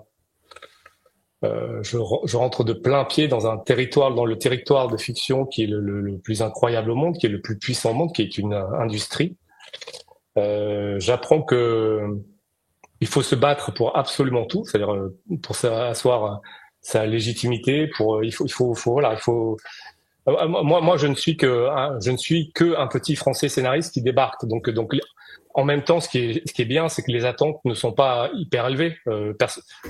On se dit pas, il va trouver la série de demain. C'est le nouveau scénariste qui va faire du White Lotus, du Succession. Hein. Moi, je sais que je connais ma place et je sais qu'elle est pas là. Mais ce que ça m'a permis, c'est de faire des rencontres incroyables, d'être entouré avec une équipe. Bon, on connaît leurs accomplissements. Donc, les gens avec qui je travaille ont développé toutes les séries dont je vous ai parlé, plus True Detective, plus Game of Thrones, plus toutes les séries que vous voulez. Donc, les cadres, les chargés de programme de HBO avec qui je travaille sont responsables aussi, ont accompagné ces séries-là, donc ils savent exactement de quoi ils parlent. Donc ça c'est génial. Et en même temps, ils m'ont fait rencontrer toutes les prods, les talents avec qui ils bossent. Donc voilà, j'ai fait de très belles rencontres. C'est un contrat d'exclusivité que tu as avec eux, du coup, c'est-à-dire que pendant 2 ans, tu peux pas aller voir d'autres chaînes. Non. Oui, c'est ça. C'est totalement exclusif. Oui, je suis un employé HBO. Alors en fait, je suis tellement fier que je pourrais porter un badge tous les jours, ça ne me dérange rien, absolument pas. Avec le petit collier là, très bien. Hein.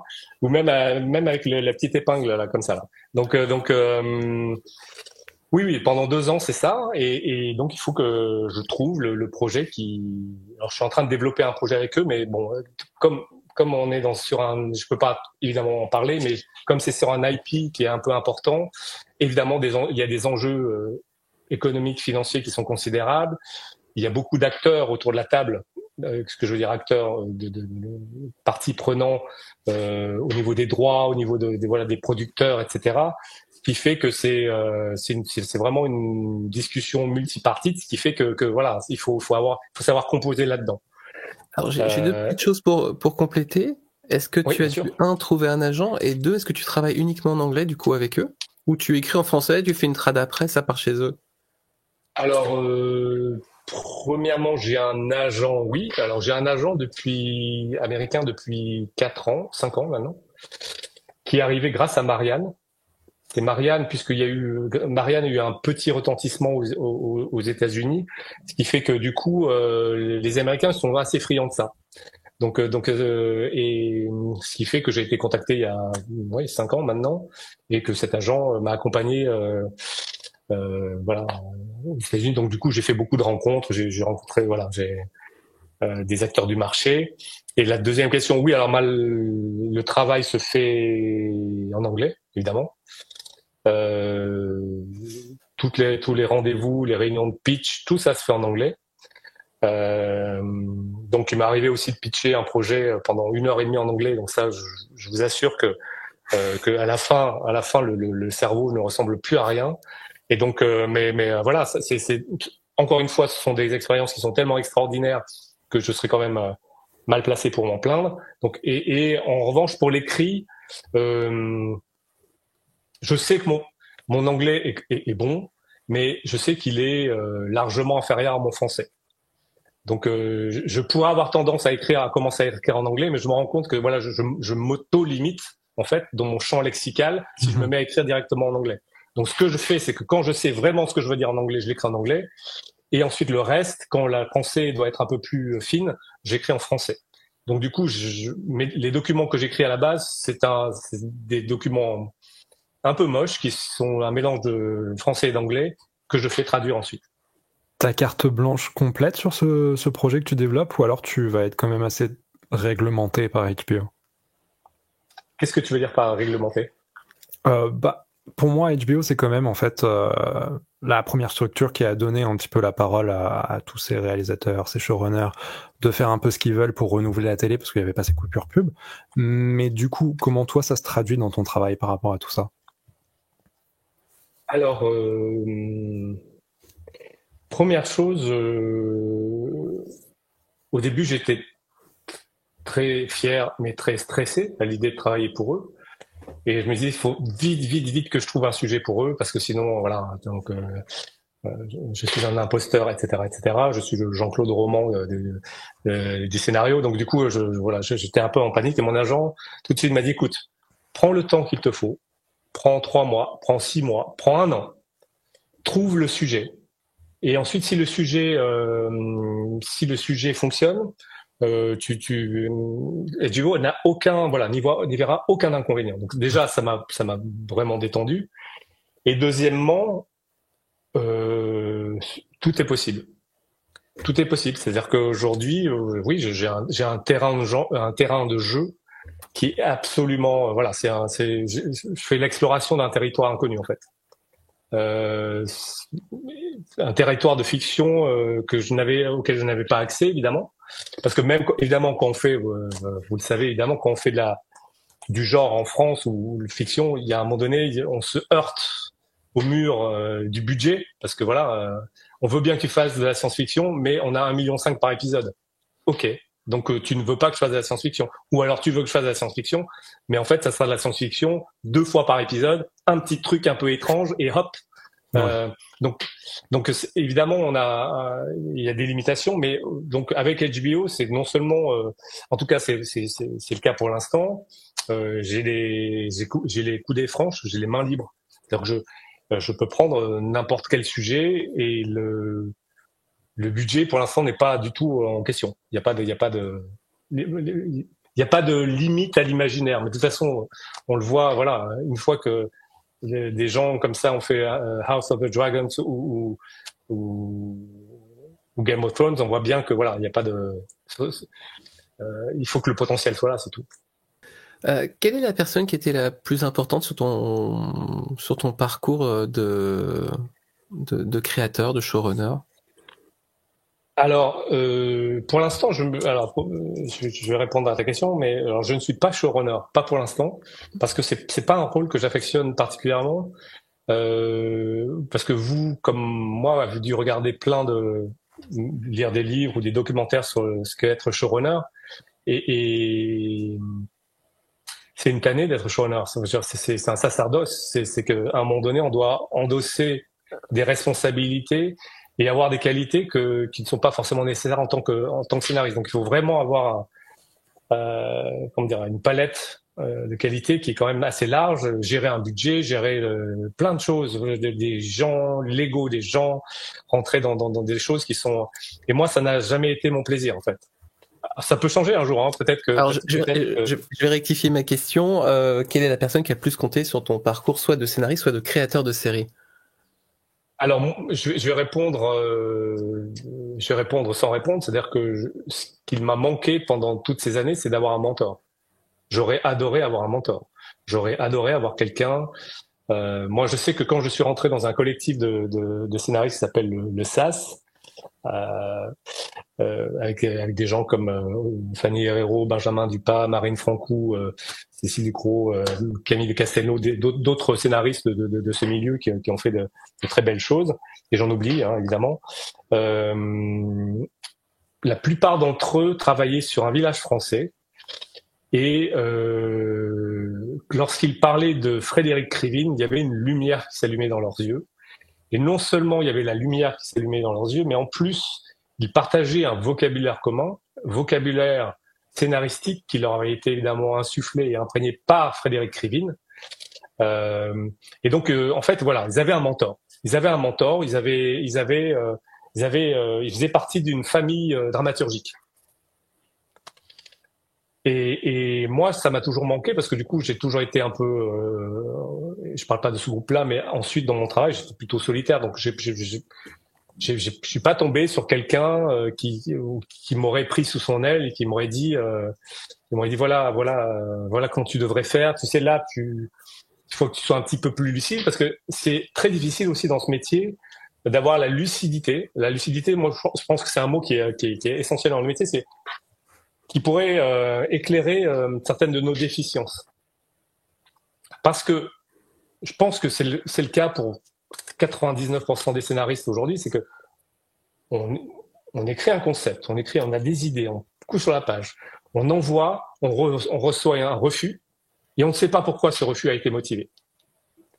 Et en fait, c'est tellement vague, et évidemment, ça a du sens, parce que l'interlocuteur a pas envie de dire, en fait, tu sais quoi, tu dialogues comme un cochon, ou bien ton sens de la structure, mais tu n'as pas de sens de la structure, ça n'est pas cohérent ce que tu fais. Tes dialogues sont formidables, mais ça n'est pas voilà. Ou bien voilà. En fait, le problème aujourd'hui, c'est que je pense que pour créer une série, pour se distinguer un peu, il faut être un peu polymorphe, il faut être voilà. Je parlais de triathlon, il faut être aussi bien à l'aise en natation qu'en vélo qu'en course. Et malheureusement, il y a des scénaristes qui sont très forts en conceptualisation et qui vont sortir des idées absolument incroyables. Mais ensuite, pour la structurer, c'est plus compliqué. Et ensuite, parfois, il peut manquer la psychologie des personnages pour une raison ou pour une autre. On a tous un angle mort quelque part, hein, et cet angle mort, il peut s'exprimer dans plein de choses. Mais personne ne nous le fait jamais remarquer. Personne. Et donc, je pense que si on peut avoir un mentor, quelqu'un qui accompagne, qui dit, écoute, tu sais, ça, c'est ton point fort. Ton point fort, c'est ça, c'est évident. Cultive-le, garde-le en tête, c'est super. Mais ça, tu sais quoi, je pense que tu devrais, pendant un temps, mais en même temps, voilà, c'est intéressant, trouver un partenaire de jeu, un partenaire d'écriture qui saura compléter, en fait, ce petit manque et qui du coup, avec lui ou avec elle, tu vas pouvoir progresser et devenir compétent dans ce domaine-là. Avant où tu étais un petit peu médiocre, peut-être, tu deviens compétent. Et à partir du moment où tu es bon dans un domaine et compétent dans l'autre, sans que ce soit rédhibitoire, tu peux tout à fait faire une très belle carrière, tu vois. Donc c'est ça la clé aussi, je pense, c'est la lucidité. Et c'est pour ça qu'on peut rester 10 ans sans savoir pourquoi nos concepts, nos idées ne fonctionnent pas. On peut très bien continuer très longtemps comme ça. Et donc ça c'est quelque chose qui m'a manqué. Donc je pense que ça, voilà. Aujourd'hui, maintenant, je suis très content de mon parcours, mais je pense que ça m'aurait fait gagner du temps. Est-ce qu'aujourd'hui, dans l'industrie, quand tu prends un pas en arrière et que tu regardes toute ton expérience, est-ce que tu remarques peut-être une faiblesse, des erreurs qui ont fait louper la naissance de certains projets que tu avais en tête ? Oui, je pense que oui, j'ai dû m'entêter à certains moments. J'ai eu des projets de fantastique, notamment, où j'étais tellement persuadé que c'était super et que évidemment que le marché n'attendait que ça, alors que ni le marché, ni les diffuseurs, ni les producteurs n'attendaient ces projets-là, que je me suis un peu entêté, oui. Et donc, moi, des projets fantastiques, j'ai dû en faire 3 ou 4. Et évidemment, aucun n'a abouti, hein. Et donc, mais je dirais pas que j'ai perdu du temps. Alors évidemment, j'ai le luxe aujourd'hui de regarder en arrière et me dire c'est pas si grave, ça m'a fait, j'ai appris de mes erreurs, etc.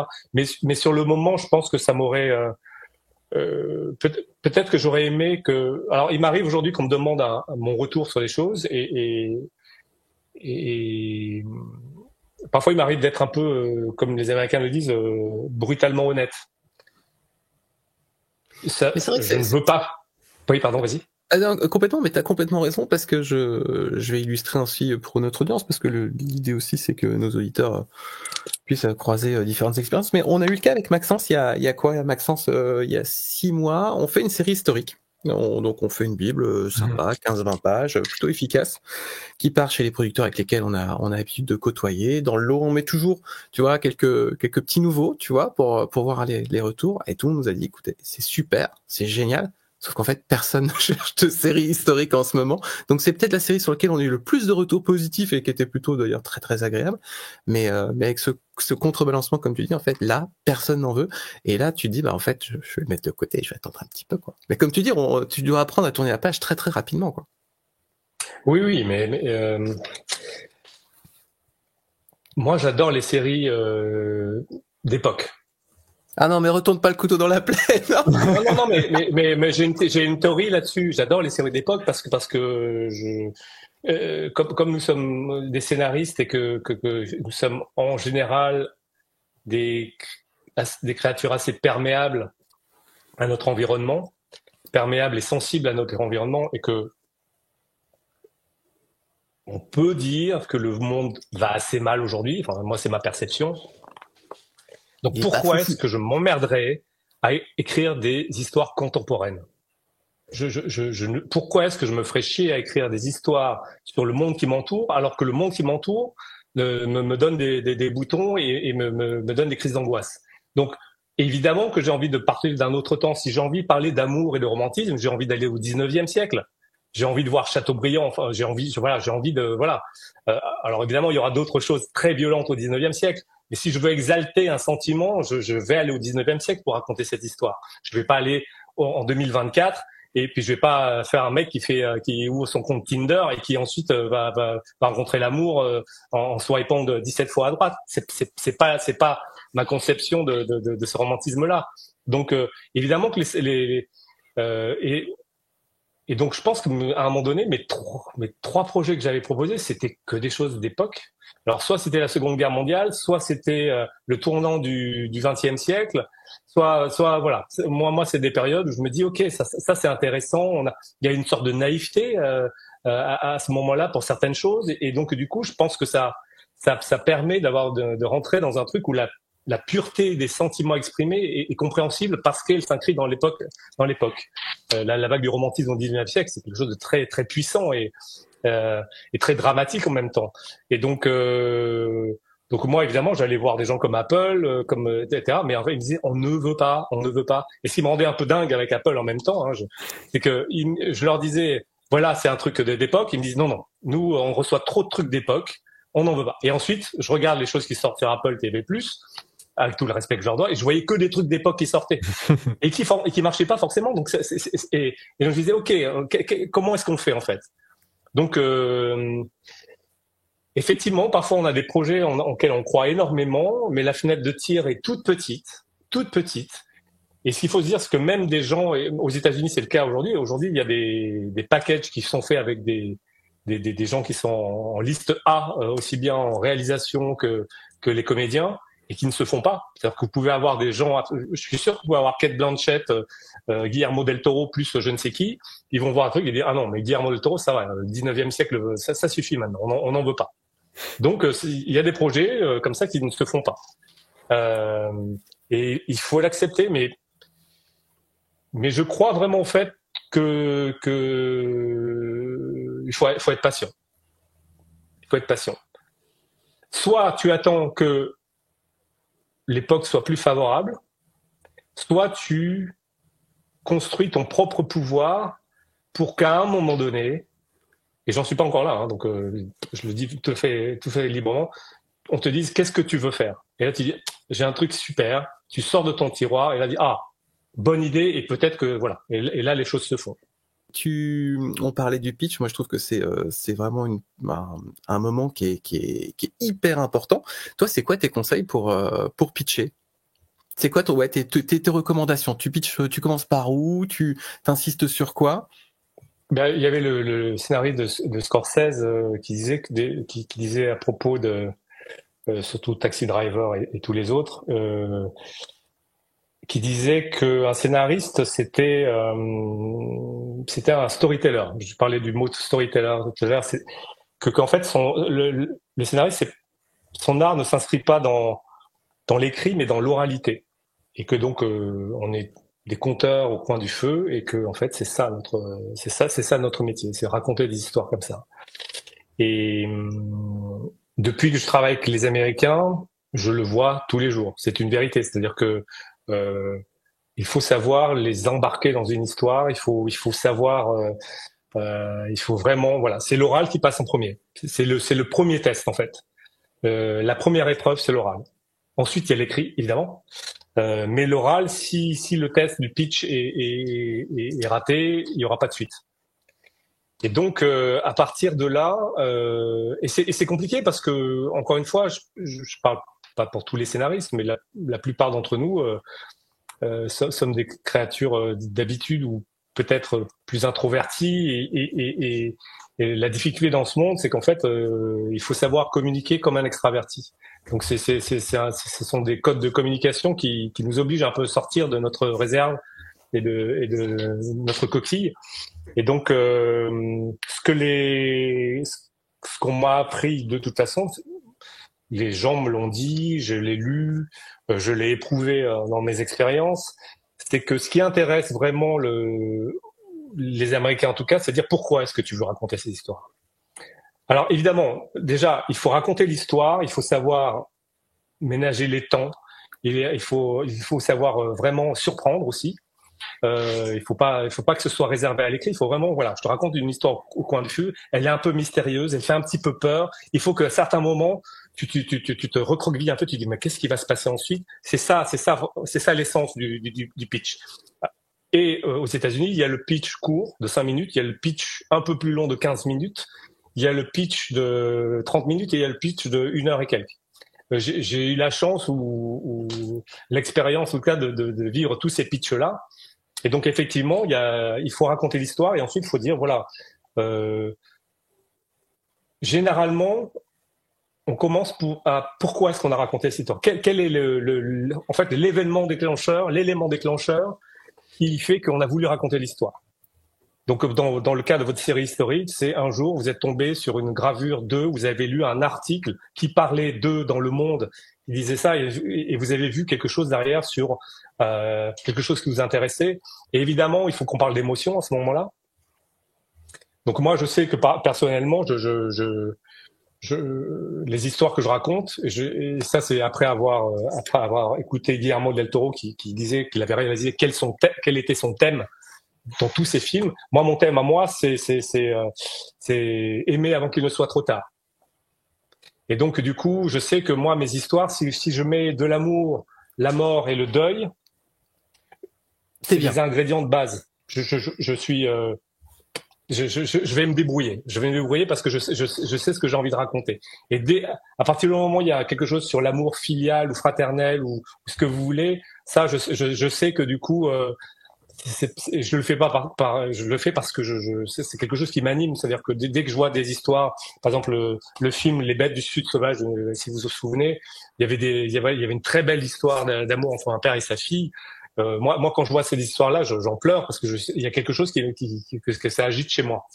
Et donc, du coup, ces émotions-là, je les recherche. Donc, du coup, pour revenir à ta question sur le pitch, c'est dire, voilà, j'ai vu, j'ai lu, j'ai entendu telle chose. Et en fait, il y a quelque chose qui a résonné en moi parce que, et là, on rentre. Et les Américains, ils adorent ça. C'est ce qu'ils attendent de nous, scénaristes, c'est que on s'ouvre, mais pas de manière indécente, mais qu'on leur dise voilà, en fait, c'est ça qui m'a ému. Et je vais vous dire pourquoi ça m'a ému, parce que moi-même j'ai traversé cette épreuve, ou j'ai un ami très proche qui a traversé cette épreuve, ou dans ma famille il y a quelque chose qui fait que voilà, les liens sont tellement distendus que moi j'ai envie de raconter ce genre d'histoire. Et ça, c'est le début qui fait que l'interlocuteur dit voilà, ok, le point de départ n'est pas un truc complètement minéral ou un truc complètement factuel, c'est quelque chose d'organique et de précieux pour l'auteur.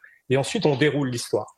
Et évidemment, il faut dérouler l'histoire et terminer sur un petit point de suspension pour dire, les amis, est-ce que vous voulez en savoir davantage? Donc, c'est ça, oui. Donc absolument. Donc il y a quelque chose comme ça qui fait que le pitch, c'est vraiment, c'est emmener ton interlocuteur, pour un tour pendant quelques minutes et ça se travaille tellement, c'est tellement un travail. J'ai passé des heures là-dessus. Il m'est arrivé, pour vous donner l'anecdote, et ma réponse est tellement plus longue que ta question, comme c'était en plus en anglais, j'ai écrit quelque chose, je le traduis en anglais, ensuite c'est écrit, je le fais en text-to-speech, si vous connaissez les applications, donc du coup il y a un interlocuteur, un IA américaine qui dit les mots avec le bon accent, et je l'écoute pendant des jours entier, je rentre dans le truc parce que je sais que je vais pas le retenir, je vais pas pouvoir l'apprendre par cœur. Autant je pitch en français, je peux me débrouiller vraiment et faire du freestyle à certains moments et improviser si je veux. Mais en anglais, le vocabulaire est tellement spécifique, je dois être tellement connecté qu'en fait je ne peux pas me tromper. Ou bien sinon, je vais dire un mot qui est complètement pauvre ou qui est juste qui n'est pas le mot approprié. Donc pendant 4 jours, 5 jours, je mets mes écouteurs et j'écoute en boucle le truc pour juste avoir le rythme, le flow, savoir quand je dois accentuer. Donc c'est un vrai travail. Et je pense qu'en France, ça vient maintenant. Le pitch dans les jeunes générations, et je parle vraiment comme un vieux machin, que les jeunes générations ont compris l'intérêt du pitch et sont beaucoup plus doués que moi lorsque j'ai commencé, par exemple. Ah, merci pour ces précieux retours. Pour finir, Maxence a une petite série de questions très très courtes pour toi. Oh mon Dieu, c'est celle où je suis le plus nul parce que voilà, vas-y. Alors la première, c'est quelle serait ta série préférée de tous les temps si tu devais en choisir qu'une? Et voilà, ça commence. Merci Maxence. La série qui m'a le plus ému, et ça rentre totalement en résonance avec les thèmes, c'est The Leftovers. Évidemment parce que d'abord entre l'amour et le deuil, t'es en plein dedans, ouais. Oui. Alors là, oui, je suis servi.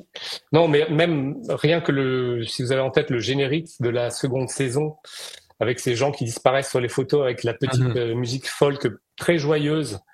Et en fait, voilà, t'as une famille et d'un coup, t'as l'enfant qui disparaît ou la mère qui disparaît ou le truc. Le générique, je suis déjà cueilli dès le départ. Mais c'est une série que j'adore parce que Damon Lindelof, c'est un type entre lorsqu'il fait Lost tout seul, pas tout seul.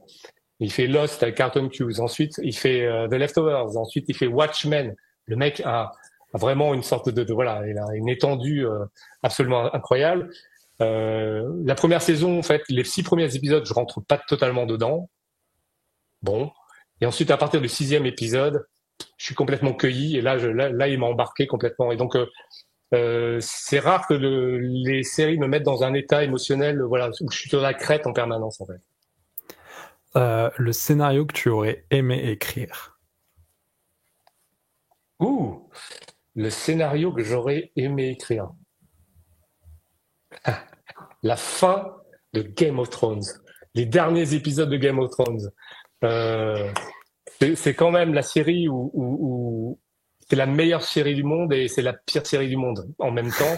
Pour moi, c'est que je n'ai aucun souvenir d'autres séries où j'ai attendu autant le dimanche soir pour avoir juste rien que le générique. Rien que le générique avec la basse qui rentre et ensuite voir la carte et savoir ce qui va se passer ensuite. Donc avoir généré d'attente pareil pendant des années et terminer comme ça, boum, sur la saison.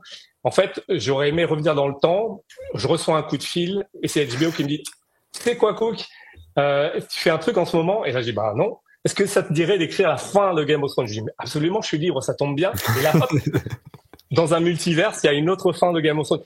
Est-ce qu'elle est meilleure que celle qui existe actuellement ? Je ne sais pas, mais peut-être. Très bien. Et du coup, le dernier coup de cœur ? Alors c'est un coup de cœur qui est pas complètement organique parce que c'est un coup de cœur où j'ai été assez impressionné. Récent, c'est sans doute Shogun ou Shogun, je sais même pas comment on prononce exactement. Alors ça c'est sans doute de par mes origines asiatiques, comme vous pouvez le voir, enfin, ou ne pas le voir. Donc je suis d'origine vietnamienne à 100%. J'ai toujours un pincement lorsque je vois un pincement au cœur lorsque je vois des séries avec des asiatiques et donc des bonnes séries comme par exemple Beef sur Netflix. J'ai trouvé que c'est une série formidable sur la colère, sur la gestion de la colère, avec des acteurs américains d'origine asiatique. Mais bon, culturellement, ça n'apporte pas. Enfin, il pourrait être asiatique, il pourrait être latino, ça change pas grand chose en fait à la série. Mais c'est juste le ton. La construction. Et Shogun, j'ai été assez voilà, c'est épique. Ça m'a donné un petit goût de Game of Thrones à certains moments, avec une sorte d'ampleur et de lyrisme, et donc ça m'a embarqué quand même. Donc voilà mon dernier coup de cœur. Bien, merci. On te remercie d'avoir été ici et d'avoir partagé ce moment avec nous. Merci à vous, c'était un plaisir. Ouais, merci à tous aussi, à tous nos auditeurs et nos auditrices, puisque nous montons dans les charts, comme on aurait dit dans les années 50. Merci à tous. Alors, les petits rappels, comme on aime bien le faire, les étoiles, les pouces, mais des commentaires, ça augmente l'algorithme, mais on fait confiance à votre intelligence pour le faire naturellement. Et puis surtout, parlez-en autour de vous, faites vivre le podcast, et puis on se retrouve à très bientôt. D'ailleurs, on dit pas à très bientôt, je vais refaire. On se retrouve très bientôt avec un nouvel invité. Merci à tous, bye bye. Merci Cook. Merci.